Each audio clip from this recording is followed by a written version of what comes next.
Bom, gente, então o artigo 3º, ele fala aqui, né, dos objetivos do plano diretor. Né? Então, antes, né, eu estava falando dos princípios dessa lei, qual que é o objetivo? Então, veja bem, ordenar o pleno desenvolvimento do município no plano social, adequando a ocupação do solo urbano à função social da propriedade. Muito importante isso aqui, é o que eu estava falando anteriormente. Melhorar a qualidade de vida urbana, garantindo o bem-estar dos munícipes. O que é munícipes, gente? As pessoas que residem no município de Belo Horizonte. Certo? 4. Promover a estruturação de um sistema municipal de planejamento e gestão urbana democratizado, descentralizado e integrado. Gente, isso aqui é muito bom a gente destacar, porque se você estiver fazendo uma questão e por algum motivo a questão falar, né, de uma situação de descentralização, de centralização, quer dizer, né, ou de desintegração, tá errado. Então, tudo aqui nesse documento, a gente visa o quê? A integração municipal, né, tanto dos entes federados, como também dos municípios que fazem parte da região metropolitana.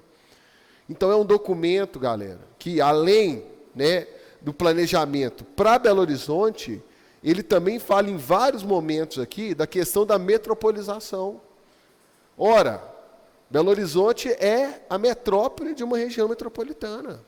Então, o plano diretor de Belo Horizonte ele tem que estar buscando a integração nessa rede. Percebam? Então, qualquer alternativa, qualquer questão que você pegar, que vier negando isso, gente, pode marcar que está falso. Certo? Então, muito importante isso aqui. Promover a compatibilização da política urbana municipal com a metropolitana, está vendo aqui? A estadual e a federal. Então, um ponto-chave, né, dentro dessa discussão. Aí, gente, o edital fala assim, ó, eu quero o título 2, quanto ao, né, que fala do desenvolvimento urbano. Eu estou passando aqui porque isso aí não está no edital, beleza? Dentro desse título, tem o capítulo 3 que fala das diretrizes. Aí ele pede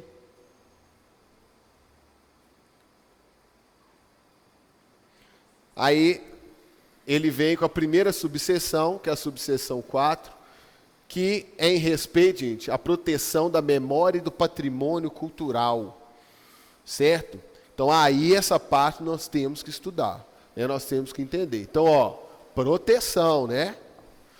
São diretrizes de proteção da memória e do patrimônio cultural. Priorizar a preservação de conjuntos e ambiências em relação a edificações isoladas. Então, como assim conjunto, gente? Vamos lembrar lá, né, do complexo de lazer da Pampulha, por exemplo. Então, é um conjunto, certo? Então, esses conjuntos, eles têm prioridade, né, nesse sentido.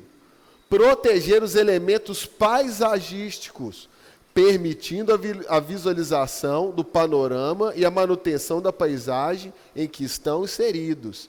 Gente, paisagem é algo muito forte dentro da geografia, inclusive. Certo? Então, nós temos as paisagens urbanas. Tá? Então, a paisagem, gente, faz parte do que a gente chama de patrimônio cultural. Tá? Então, pensa aí, qual que é a paisagem que representa Belo Horizonte para vocês? Pensa numa paisagem que é algo que lembra Belo Horizonte na hora. Você lembra de quê, gente, pensando em paisagem? Na Pampulha, o que mais? Na Serra do Curral. Né? Então, aqui fica claro, né, a importância da manutenção dessa paisagem. Tá? Porque isso é algo que está intrínseco, né, que está dentro, que faz parte, né, do que a gente chama de patrimônio cultural. Promover a desobstrução visual da paisagem dos conjuntos de elementos de interesse histórico e arquitetônico.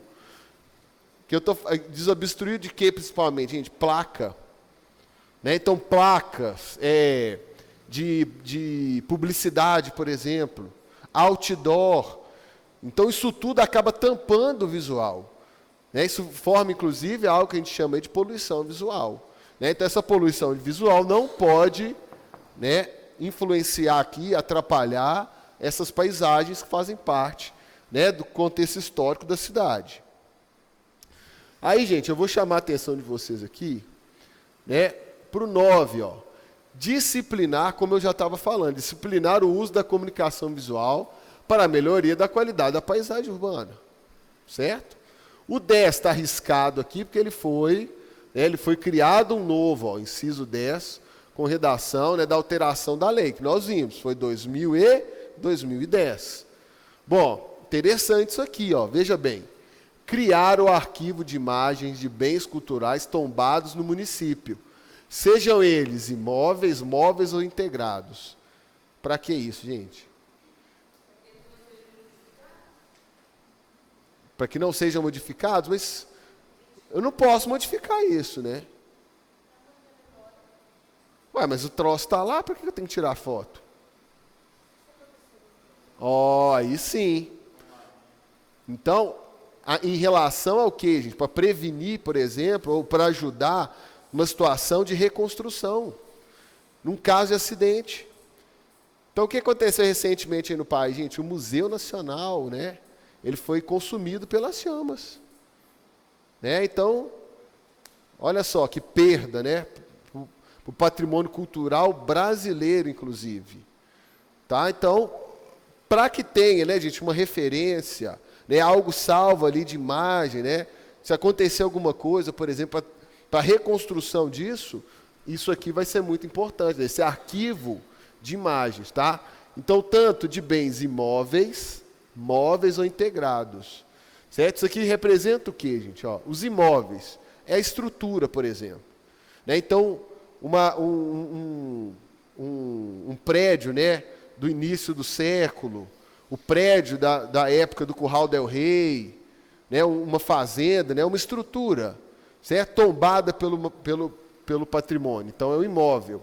Móveis seria o que está dentro desse imóvel, por exemplo. Uma escrivaninha antiga, né, uma cama, uma arma antiga, tá? Isso tudo, né, é o que a gente chama de imóveis. Ou integrados. O que seria integrado, gente? Por exemplo, a fachada, tá? A fachada de um local, né? O lajeado, o vitral, né? Vitral é aquela arte, né, que antigamente fazia-se, né, nos vidros. Então, várias igrejas antigas, por exemplo, têm esses vitrais. Né? Então, isso, gente, está integrado ao imóvel, né? Mas tem um valor ali separado. É tão importante, né, que ele é considerado aí, integrado ao próprio imóvel. Tá? Então, isso aqui é importante lembrar. Ó. Pode aparecer aí na prova. 12. Promover campanhas educativas que visem a promoção e proteção do patrimônio cultural, que chegue, né, efetivamente à população. Como, gente? Como que eu vou fazer isso? Inclusive, a Guarda Municipal pode trabalhar dentro dessa situação aí. Ó. Promover campanhas educativas. Como? Como é que essas campanhas vão chegar para toda a população? Como é que eu vou fazer isso? Me dá exemplo aí, pensa aí.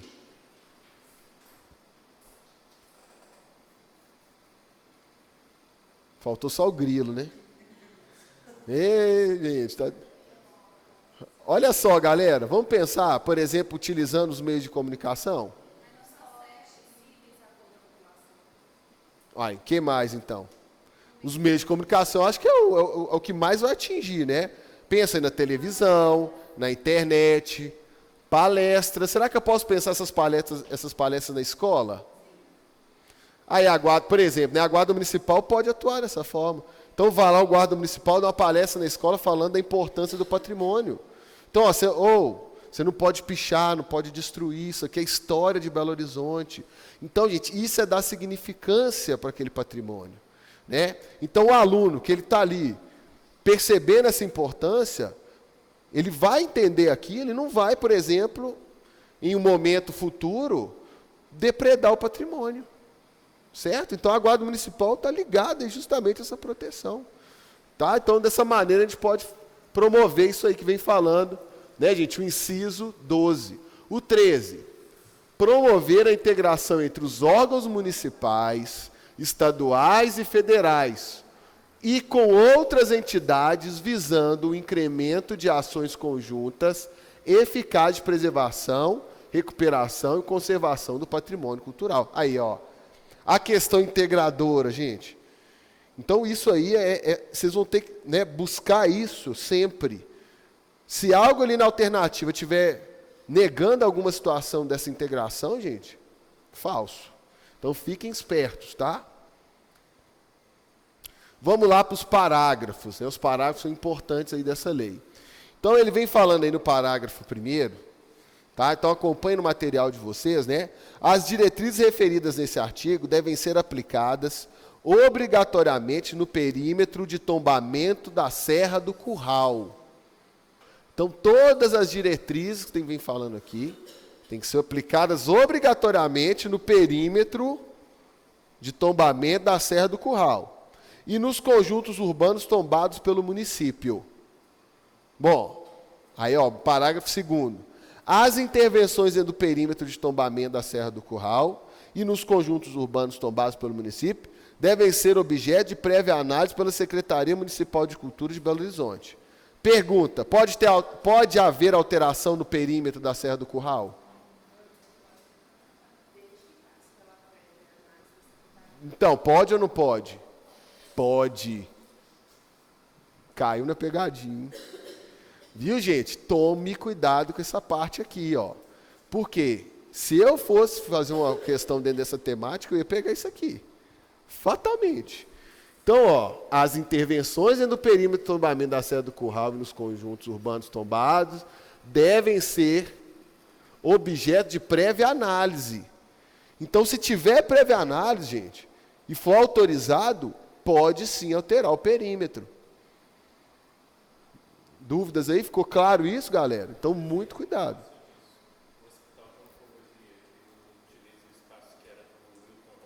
Uhum.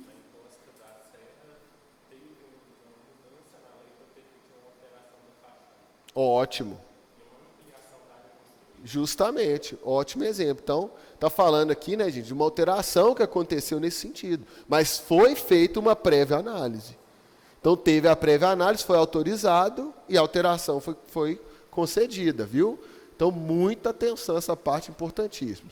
As intervenções em áreas de estudo com perímetros previamente definidos por ato executivo devem ser encaminhadas ao Conselho Deliberativo do Patrimônio Cultural de Belo Horizonte, esse órgão aqui. Ok? Bom, as diretrizes referidas nesse artigo devem ser aplicadas preferencialmente na Serra do Curral e nas proximidades dos conjuntos urbanos. Então, tá aí os conjuntos. Né? Depois vocês observem com calma aí na lei. Bom, gente, não esqueçam, né? Depois vocês vão fazer leitura. Eu não estou lendo tudo aqui, porque senão a aula primeiro vai ficar, ninguém vai aguentar. Né? Eu estou pegando os pontos-chave, viu, gente? Depois vocês vão fazer essa leitura aí para mim. Agora, a subseção 5ª aqui, né? A 5, que fala da política de segurança pública, ela é a menorzinha, tá? Mas ela é para mim, a mais importante. Está mais ligada aí com a questão, né, da Guarda Municipal, vocês vão ver. Então, como ela é pequenininha, nós vamos fazer a leitura dela completa. Gente, ela começa no artigo 17. São diretrizes da política de segurança pública. Promover a implantação descentralizada dos equipamentos necessários à melhoria das condições de segurança pública. Tá, o que é equipamento de segurança pública? Alguém sabe? O que seria equipamento de segurança pública? As câmeras de segurança são. O que mais? As viaturas. Oi? Os equipamentos assim, de uso do agente, até que não. Como é que é? Ah, sim. Ok. Né? A delegacia gente. A delegacia aquelas vans, né, que agora estão atuando, a Polícia Militar, né, estão fazendo umas bases itinerantes. Aquilo ali é um equipamento de segurança? É.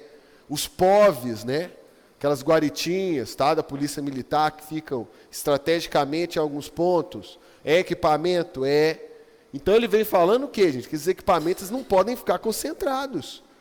Então, se eu tiver concentração desses equipamentos em apenas algumas regiões, não vai resolver o problema de segurança, não. Confere? Confere.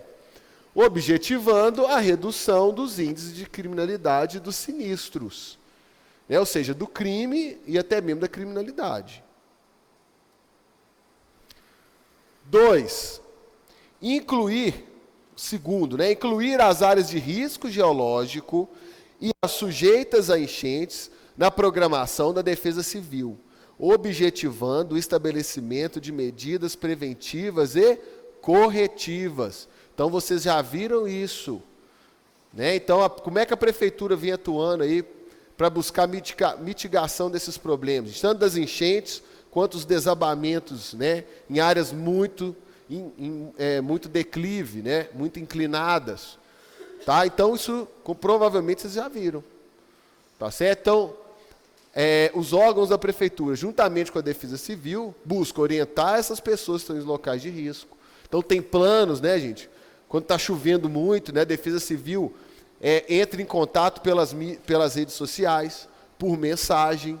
Vocês viram isso? Então, isso tudo aí é o que vem falando esse inciso aqui. Tá? Então, isso é questão de segurança. Então, essas pessoas que estão em áreas de risco, elas devem ser informadas da situação. Ok? Promover programas de prevenção de incêndio, inclusive no âmbito das áreas não edificadas. Né? Então, áreas, né, gente, onde tem vegetação, áreas de preservação, parques, né? É o caso aí do Parque dos Mangabeiras, por exemplo, tem que ter um plano de combate a incêndio. O 4, adotar sistema de comunicação de emergência com populações de áreas sujeitas a catástrofes. Foi o que eu acabei de falar. Treinando-as quanto ao comportamento a ser adotado em caso de acidentes. 5, implementar sistema de controle e proteção dos bens municipais. Incluído o que, gente? Olha aí, ó. A criação da guarda municipal. Isso aqui é muito legal, interessante a gente analisar isso aqui. Sabe por quê, galera? Antigamente, quando a guarda foi criada, né, quando eu estava ainda na guarda, a guarda se chamava Guarda Municipal Patrimonial. Era GMP. Eu tenho ainda, né, o sotache lá, e era GMP. Então, olha o que vem falando aqui. Implementar sistema de controle e proteção dos bens municipais, incluída a criação da guarda municipal. Então, a guarda municipal ficava restrita ao quê? A atuação somente nos próprios públicos. Só que isso gerou, gente, muita dificuldade de trabalho para nós guardas na época. E para o comando. Sabe por quê? Às vezes a ocorrência começava dentro de um próprio público e acabava fora. Ou vice-versa. Ou então, na situação de uma viatura, por exemplo, está andando na rua, você tinha aí um cidadão pedindo ajuda. Como é que você faz?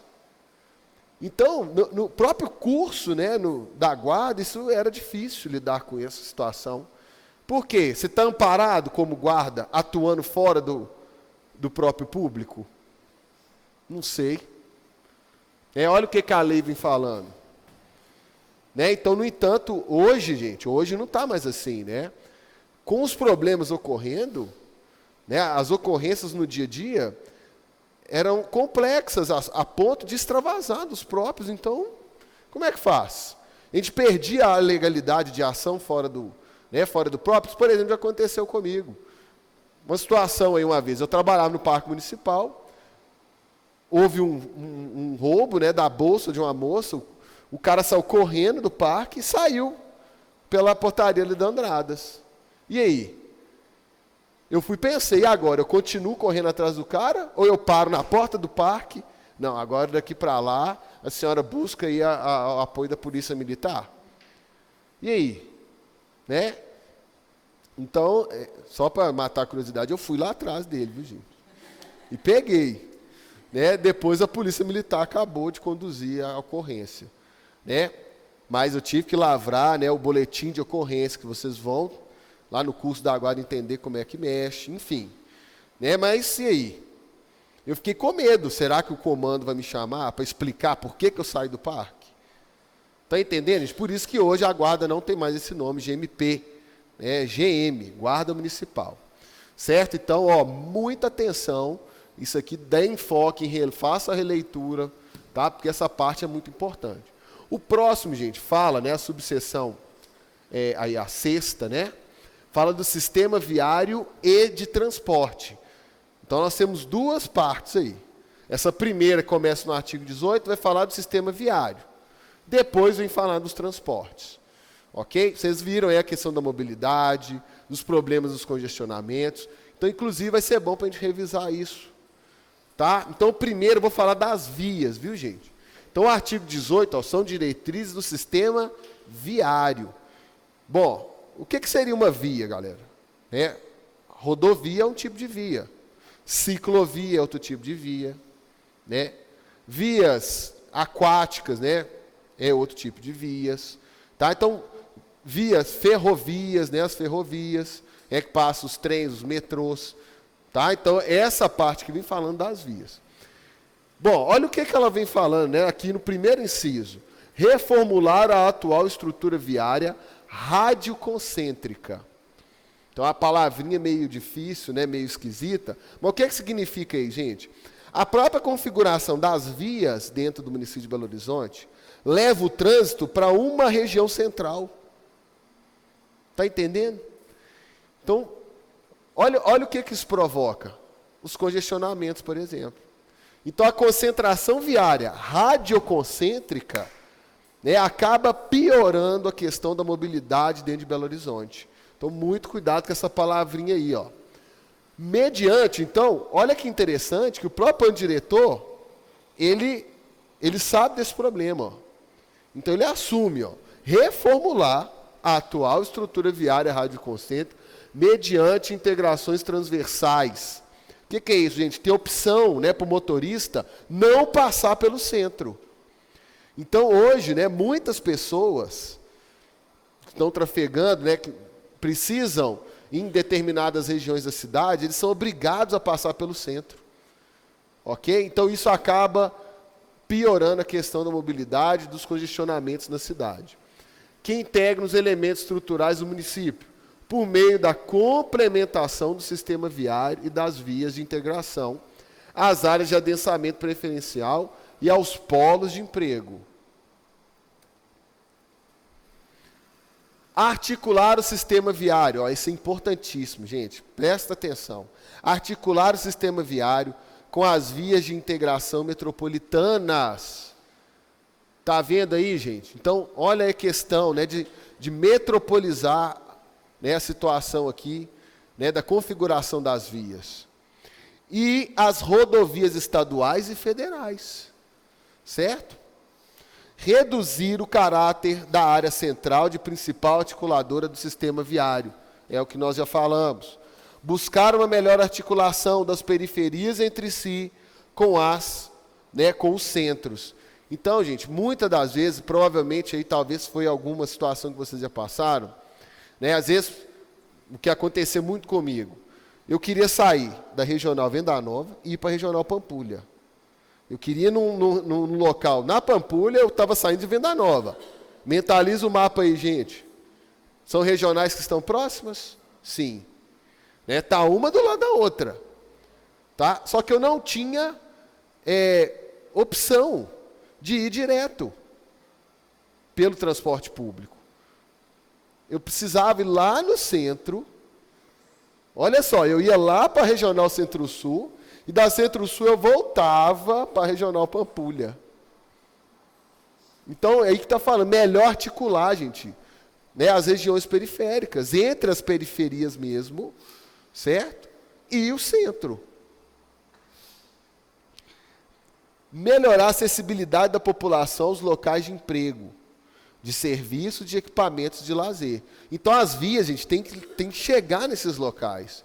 Né? Não adianta nada a via terminar num ponto que não dá, por exemplo, para um cadeirante, né, para uma pessoa com acessibilidade reduzida, de chegar no local, numa praça, por exemplo, num parque.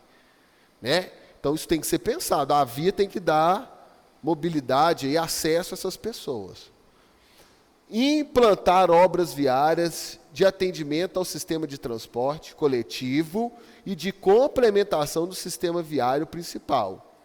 Certo? Então, gente, hoje, né, o que se pensa para melhorar o problema do trânsito em Belo Horizonte? E vou expandir minha fala para todas as cidades do Brasil aí, né, os grandes centros urbanos. Investir no transporte público, no transporte coletivo, né?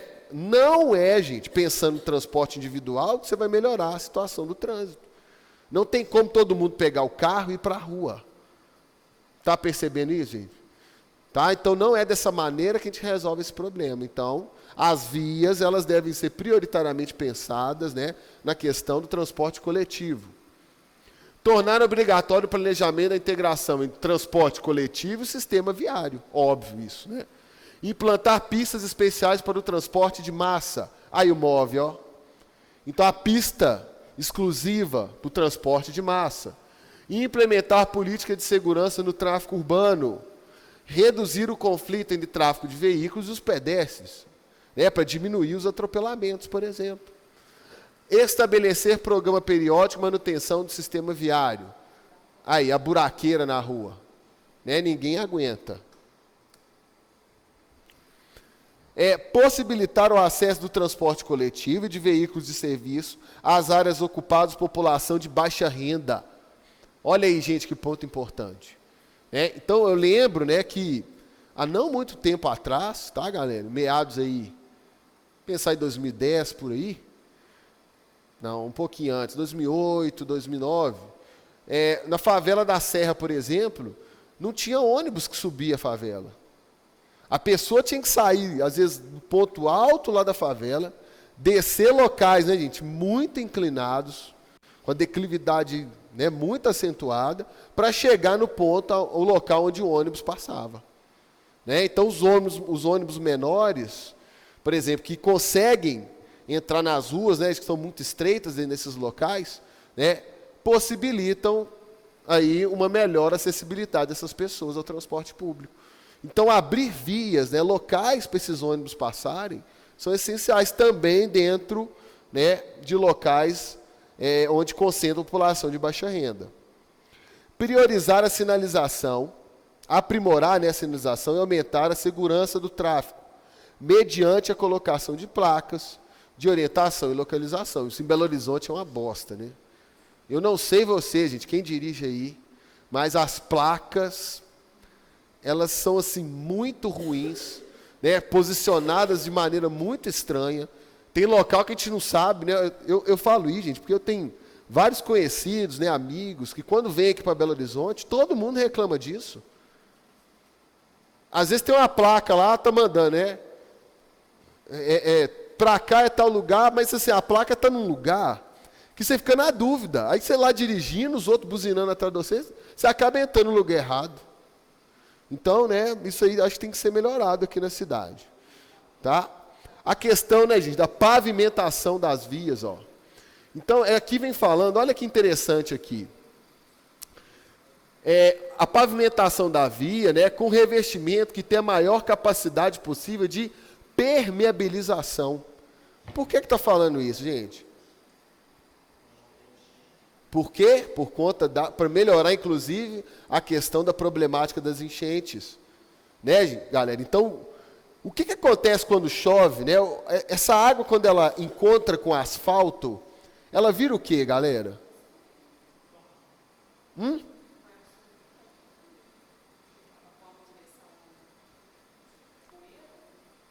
Pois é, mas qual que é o nome? Importantíssimo isso. Ó, pensa, a água está chovendo, né, galera? Ela pega, bate no asfalto, o asfalto não deixa essa água penetrar no solo. Essa água vira o quê? A enxurrada, mas eu quero o nome técnico. Porque na prova não vai vir enxurrada. Vai vir o quê? Muito bem. Né? Escoamento superficial. Certo, galera? Então, muito cuidado com esses termos técnicos, né? Então, aqui está falando que, ó, se tiver mais permeabilidade, a água vai filtrar mais no solo, né? Diminuindo, inclusive, ajudando aí na questão das enchentes. Aí. Deixa eu arrumar aqui, galera. Pera aí.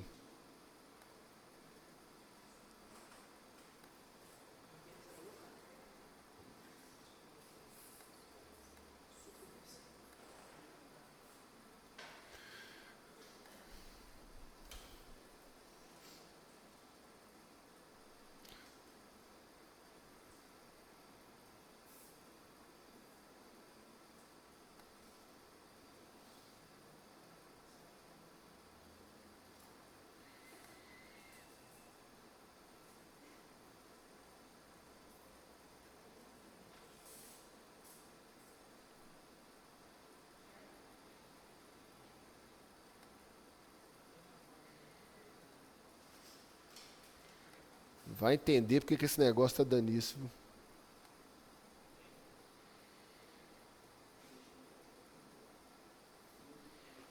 Gente, não é possível. Aí.